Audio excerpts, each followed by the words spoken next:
আসসালামু আলাইকুম এভরিওয়ান, আশা করি সবাই অনেক ভালো আছেন, সুস্থ আছেন। তো আজকে দুপুরে আমরা একে একে সবাই কাজে নেমে পড়েছি। যেমন দেখতে পাচ্ছেন, এখানে আমার বোন ব্রোকলি কেটে নিয়েছে, আর এদিকে আমি আলু কেটে দিয়েছি, আরও করলাগুলো কেটেছে।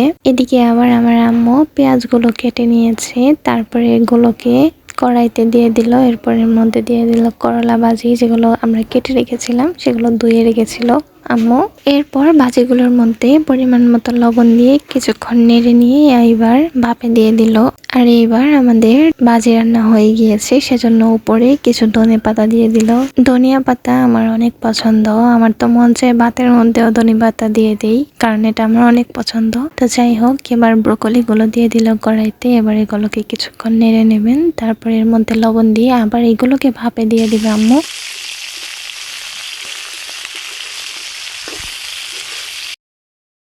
তারপর অন্যদিকে আবার আম্মু ডালগুলো বেটে নিচ্ছে, মসুর ডাল যেগুলো ভিজিয়ে রেখেছিল। আম্মুর এক হাতে অনেকগুলো কাজ সামলে নিতে হচ্ছে, যদিও আমার বোন অনেক সাহায্য করছে। তো এই যে আমাদের করলা ভাজি রান্না হয়ে গিয়েছে, আর এদিকে দেখতেই পাচ্ছেন ব্রোকলি ভাজিও রান্না হয়ে গিয়েছে।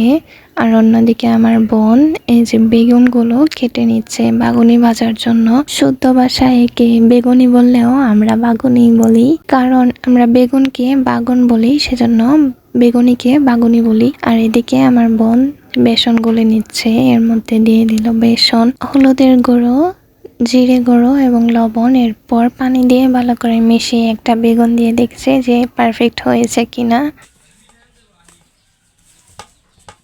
অন্যদিকে আবার কিছু আলু প্লেটে কচলে নিল, তারপর সামান্য তেল দিয়ে চুলায় হালকা একটু ভাজা ভাজা করে নিয়েছে। আর এদিকে সিদ্ধ আলু কিছু কেটে নিয়েছে, এগুলো বুট ডাবলি বাগার দেওয়ার জন্য। আর অন্যদিকে আলুগুলো যে গরম করা হয়েছিল সেগুলো ঠান্ডা করার জন্য এখানে রেখে দিলাম। আর এদিকে আমার বোন বাগুনিগুলো এক এক করে ভেজে নিচ্ছে। আর এবার সবগুলো বেগুনি ভাজা শেষ, দেখতেই পাচ্ছেন। আর এবার অন্যদিকে আমার আম্মু যে ডালগুলো বেটেছিল এবার একে একে বুড়া ভেজে নিচ্ছে। এটাকে অনেকে পেঁয়াজি বলে, আমরা বুড়াই বলি এগুলোকে।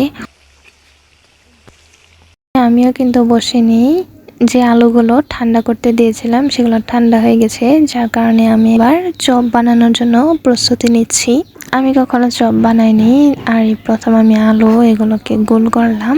দেখতেই পাচ্ছেন সবগুলো আমার করা শেষ। এবার বেসনে একটু দিয়ে দেখছি যে কেমন হয়েছে।